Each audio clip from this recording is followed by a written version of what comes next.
night partying. You have a lot of energy and a lot of confidence. So I'm Donald Rogers. I teach history at Central Connecticut State University. I'm Chambers. I teach law at the University of Richmond. I'm Robert Oster. I'm a law professor at Bryan University and a practicing attorney in Rhode Island. Please tell us who you are and identify your teaching for us. Hi, we are Reno High School's Unit 4. I am Sophia Miranda, and I will be attending the University of Nevada, Reno. My name is Kira Leisman, and I'll be attending Boise State University. I'm Ohiro Majumdar, and I will also be attending the University of Nevada, Reno. I'm Zach Mahanna. I'll be attending Sierra College. And I'm Miranda Cross, and I'll be attending Vanderbilt University. And our teacher and our unit coach is Mr. Richard Clark. Oh, Very hard. What are you hiding for, Richard? So we're going to continue our conversation on Unit 4, and we're going to ask you question number 2. Read the question for the audience to understand what we'll be talking about. Compare the American and British ideas of representation. What are their most important differences? In what respects are they similar? Compare the relationship of the British Prime Minister to Parliament with the relationship of the President of the United States to Congress. What are the advantages and disadvantages of each arrangement? In the British system, ministers of the Crown are simultaneously members of Parliament. Why did Americans reject this idea? What are the advantages and disadvantages of each arrangement? Please go ahead. 2 roads diverged in a yellow wood. And sorry I could not travel both. I looked down one as long as I could, to where it bent in the undergrowth. Then I took the other just as fair, and perhaps having the better claim, because it was grassy and wanted wear. The road the colonists chose was the American Constitution, an entirely new way of organizing government, with a legislature that represented all voters. The basic structure of Congress is similar to Parliament. The framers created the House of Representatives based on proportional representation, which bears strong resemblance to the House of Commons, and the Senate, which was created to serve as a check on the House of Representatives and to represent state interests in the new federal system. From the end of the French and Indian War, the British Parliament's principle of virtual representation fueled the American colonists' desire for revolution. Prior to independence, Americans were considered British subjects and were taxed, but could not send representatives to Parliament. Even today, members of Parliament are not required to live in the district they represent. The framers drew from early state constitutions and ensured this principle would never take root in America. Article 1, Sections 2 and 3 specifically state that members of Congress must reside in the state they represent. The framers again diverged from the parliamentary system with the creation of the president. While the monarch was the original executive of the British system, in the modern era, the prime minister functions as both the chief executive and the head of legislature. This is advantageous because it allows for greater expediency in the legislature than the American system. The prime minister sets the agenda with support from the majority party or coalition, and thus usually has the number of necessary votes to pass legislation. However, the president plays a crucial role as a commander-in-chief that does not answer to the legislature, especially in times of crisis. Because of this, America is greater equipped to deal with national emergencies and military crises. Following the escalation of the Syrian civil war, President Barack Obama unilaterally decided to begin airstrikes in the region in September of 2014. Hindered by disagreements in Parliament, Prime Minister David Cameron finally received approval in December of 2015 to launch airstrikes in Syria, 15 months after the U.S. Article 2, Section 1 states, the executive power shall be vested in the President, and Article 2, Section 2 endows the President with the power of Commander-in-Chief. The President is a true executive with little control over the legislative process, which can obstruct their major goals. In 2013, the House refused to vote on a bipartisan immigration bill, ending President Obama's goal for comprehensive immigration reform. Many of the abuses and usurpations committed by the British officials were directly related to the actions of cabinet ministers in Parliament, leading the framers to reject this system and again diverge from Parliament. Ministers of the Crown are simultaneously members of Parliament and exercise full control over legislation pertaining to their department. While ministers can be appointed quickly, they may not have the expertise in the field they control. The framers avoided mingling of the cabinet and legislature. Article 2, Section 2 allows the President to appoint, with the consent of the Senate, other public ministers. Cabinet officials serve as presidential advisors who are insulated from public opinion and highly qualified. For example, current U.S. Secretary of Defense Ashton Carter has been a senior official in the Defense Department since 1993, while British Home Secretary Theresa May had no prior defense experience before 2010. However, cabinet appointees can be subjected to extremely political confirmation processes, especially during congressional gridlock. In 2013, a quarter of senior positions at the State Department were unfilled because of the lengthy Senate confirmation process. Yet, knowing how way leads on to way, I doubted if I should ever come back. I shall be telling this with a sigh somewhere ages and ages hence. 2 roads diverged in a wood, and I took the one less traveled by, and that has made all the difference. This is what has set America apart. Our Constitution, Our founders. Our American principles. Thank you. Thank you very much for a very good presentation. You mentioned the unfilled positions in 2013, and you suggest this might be a defect in the system. But lurking under this, isn't there another consideration, and that is the role of political parties in both the British and American systems? So I wonder what you see as the differences between partisanship, in British system and American system, and which do you see better? The greatest difference between the American political party system and the British political party system has to do with the organization of our government. Whereas in America, we can have a split House and Congress and executive like we have now, where one is Republican and one is Democratic. In Britain, the government is controlled by the majority party.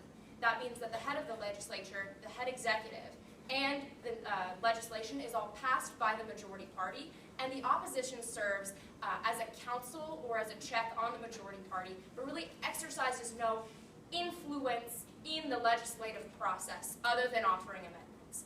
And I believe the system is advantageous because, again, as we mentioned, it's more expedient.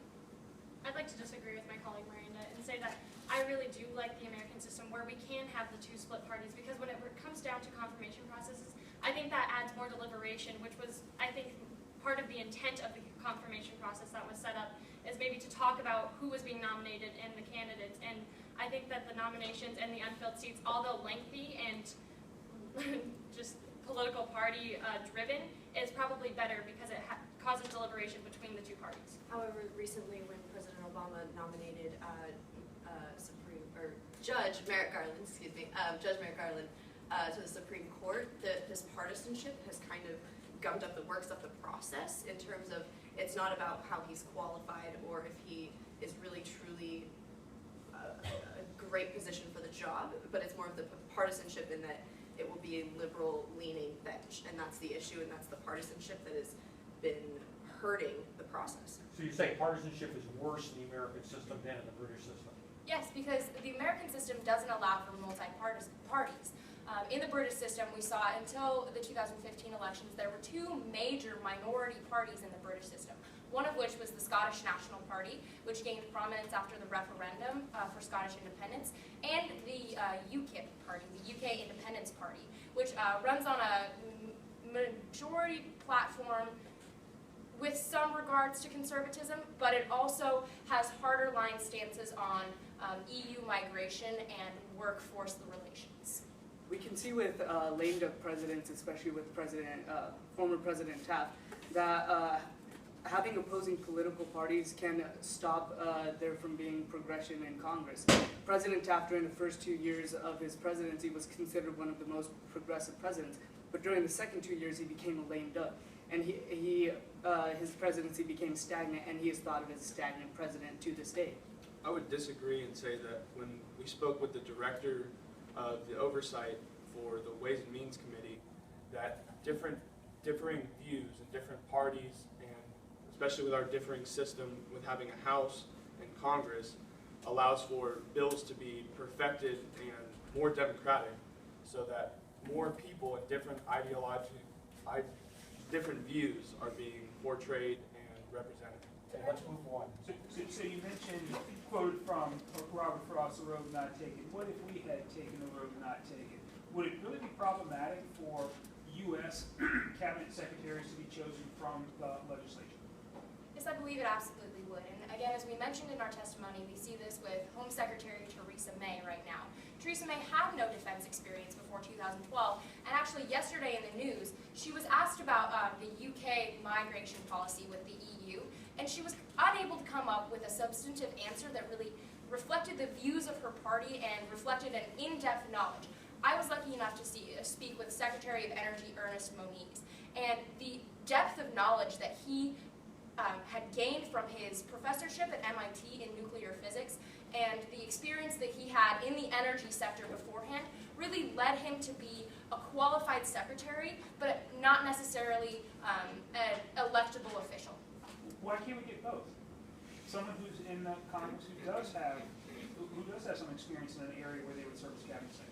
Because I think it's just rare. I think that the amount of time that congressmen spend fundraising and campaigning would lead to a less productive career. It's very hard to have both a career as a politician and a career as a professor or a scientist or someone with a policy nuance in that area. I think this also has to do with seniority in the Congress that has become an issue.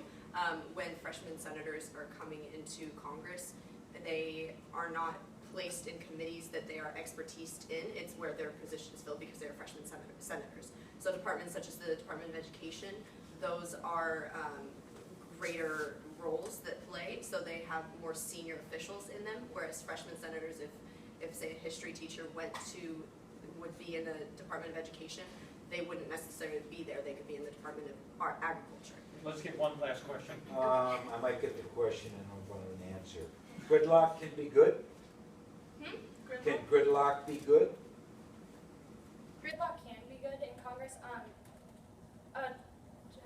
Judge Roberts in Nevada said that she would rather have a gridlock Congress that is not passing bills than a Congress that is passing everything. And I would like to agree with that and say that sometimes bad bills can be passed. We just saw the British Parliament pass the psychoactive drug bill on, I think, Monday, but they had just passed this bill, and although controversial on to whether it was good or bad to be passed, the problem was that the MPs speaking on the bill had no idea what they were talking about, and they were mispronouncing things. So I think gridlock and maybe not the expediency of passing things can be good in Congress. Okay, thank you. Thank you.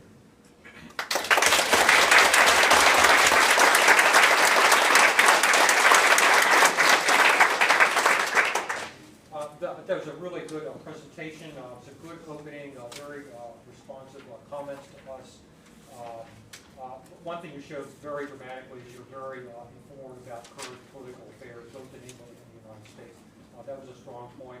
As a historian, I would have liked to heard a little bit more historical perspective, looking back at the American British experience, and so not sort of take 2016 as a snapshot of the way the system on either side of the Atlantic have worked all along. So a little more history. Well, we're going to mix it up here a little bit. I like your dramatic hook with your the way you walked into this. I know you mixed it up quite a bit dramatically. It's not substantive, but it helps. Good comparison of British and U.S. models. Good example with the defense appointment. Britain and the United States, the kind of expertise required, and how the two systems treat that. And lastly, good wind-up. I thought I'd trick you on the gridlock is good, but you came right back and hit me with a good answer. Yeah, I liked our conversation. I suspect there may be some cabinet secretaries who don't much like our conversation. Maybe former Secretary of State Hillary Clinton might be a little upset about a couple things. But in terms of, it's an interesting question.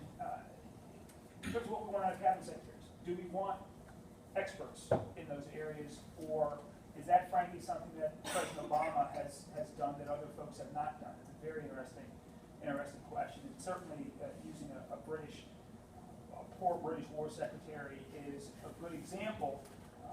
But I wonder whether that's because of their system or whether that's a little something different. But the conversation was very good. The conversation I thought was extremely good.